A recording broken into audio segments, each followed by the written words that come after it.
Somebody else who also participated in the primaries under UDA is Senator Isaac MWAURA, who's with us on the line. Good morning, Senator. Good morning, Eric. We know that you're one of the people who participated in the primary and the result went as it went. Where do you lie now?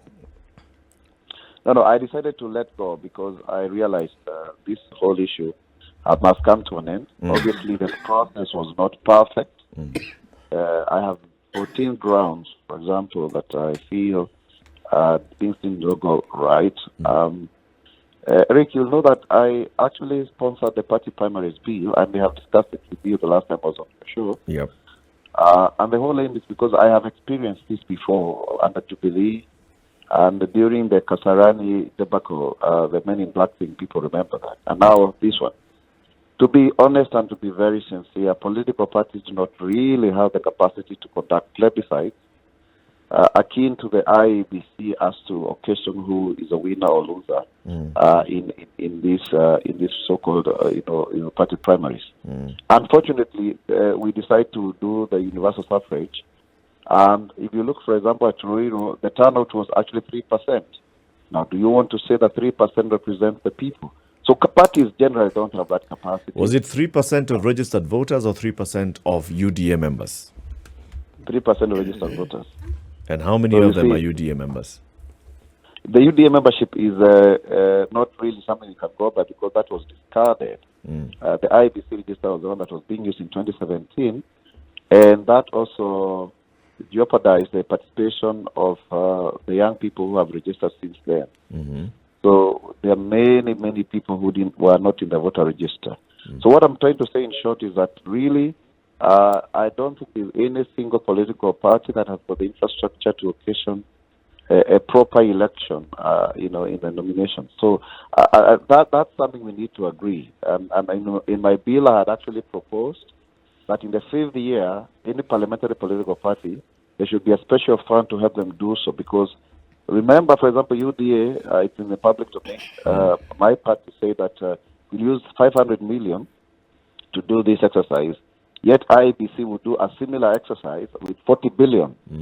So you can see that's a drop in the ocean. You see, So basically, we need to strengthen, party nominations, party primaries. We need to have them brought under the ambit of the law, and that's what I was achieving through my bill.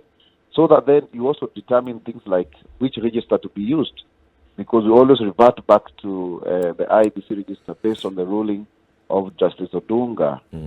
Who are the officials? How do you move forward? So yes, there's a process going on, and interestingly, in politics, there's going to be a winner and a loser. Yep. And Senator, can I ask you a question, if I may? Actually, there are two questions. One, did I hear you to say that there were members of UDA, of the youthful variety, who actually turned up to vote but couldn't vote because their names were not in the register?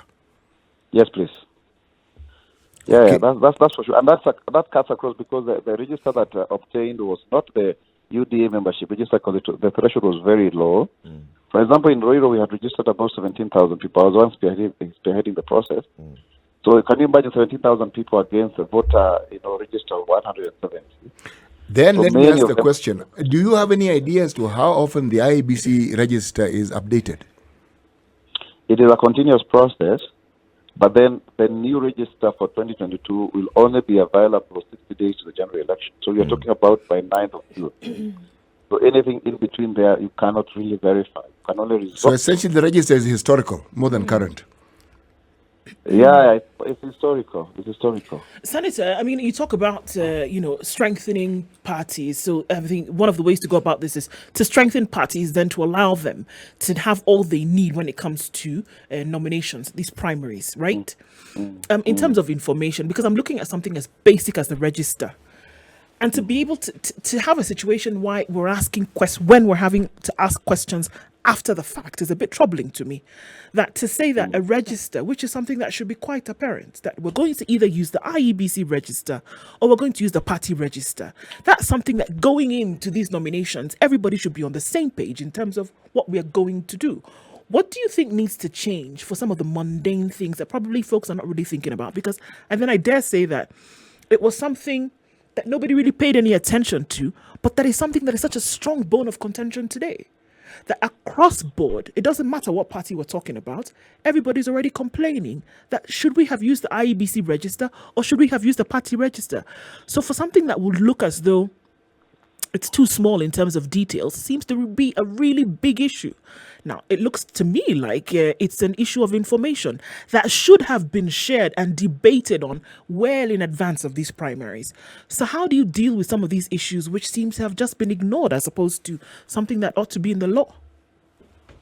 Yeah, exactly. From just where you left the law, we need a party primaries law.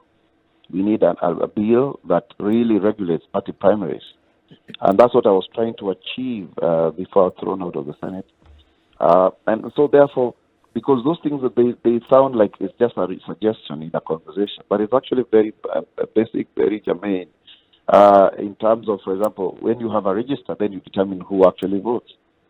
In the process, there was a directive that because the register does not suffice, then anybody with an ID and a voter's card can vote. Now, that is very, very interesting because even you don't even remember the last time you had a voter's register, a voter's card. It's not a requirement under the law for you to appear, before your polling, presiding officer to vote. I mean, so I think what I'm trying to say in short, we don't have basic parameters for a nomination exercise. Right. And that then is required to be done in law. And right now, as we speak, then there are so many glaring anomalies. But if you are to strictly follow the Elections Act as a basis for party nominations, then you would nullify the whole exercise. But what stopped but for the party Senator, Hmm? what stopped the party leadership from ensuring that they have an updated register?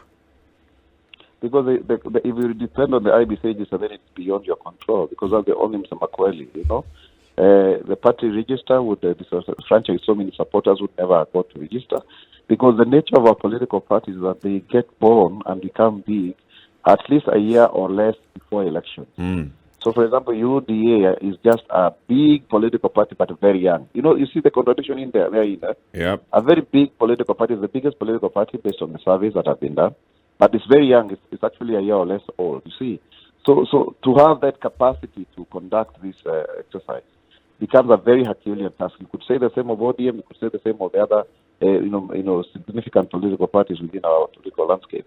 So you need to continuously invest, and deliberately so, starting with the law, then you come to resources to enable political parties to do this exercise. Now, what has happened of late is that then opinion polls are also counting, and that is a very good way forward, because it is a perfection in terms of, as long as they are credible, that those opinion polls also help so that you determine. And then, of course, the issue of consensus. So for me, as Isaac MWAURA, I decided to move forward and to move on for the interest of the party, because the more people keep on engaging, it becomes fractious, it becomes very acrimonious, and then you never have an insight. As we speak, in my own constituency in Roiro, elections never quite happen. You had polling stations opening at 3, closing at 3, at 6. A whole ward did not vote. Now we're having a repeat in one of the polling centers. I mean, there were so many irregularities around this election. Marked ballot papers, some codes that would show who has been voted for. I have 14 good grounds for that, but then so you've decided to let go. Move forward. Have you had a conversation? Let go. Have you had a conversation with your party leader? Maybe are you joining? What we've seen the trend now is joining the presidential campaign. I think, Jeff, that's not a fair question. I cannot disclose on national radio my conversation with my party leader. I mean, it's only fair because that is private. No, for your supporters. What are you telling your supporters? So, yes, I am not going to contest what we were running for. So, what am I bringing to you as my supporters? And this is my take. Let us remain in the party. Because one of the things that happens after party nominations is that the party's popularity goes down and people move on, others go. I have been told to go independent, but honestly, that was not what I planned to do. Because honestly, I believe I was going to win. I'm the founder of UD. I've worked very hard. I've had to pay the price for this whole issue. I was thrown out of the Senate. I was done something that I've spoken about before. But I choose to stay the party, despite all of those things. I choose to agree that there are no perfect processes, so that we can move forward and ensure that we have the Deputy President William Ruto as the same President of of the Republic of Kenya. And I can see even in today's papers, he's still leading in the opinion polls.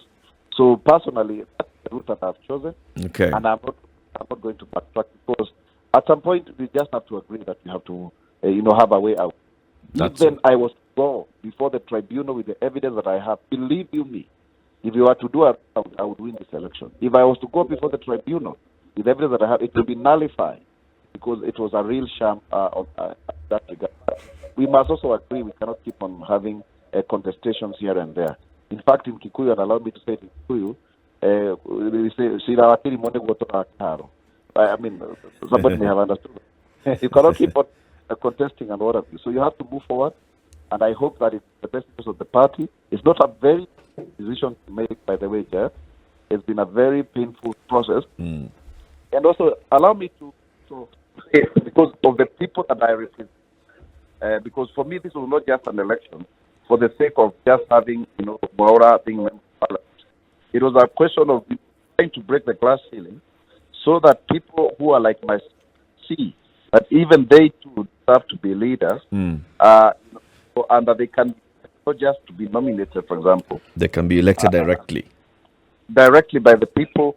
But then, if then this has not succeeded, we keep on trying, because many who have gone before us have actually done it,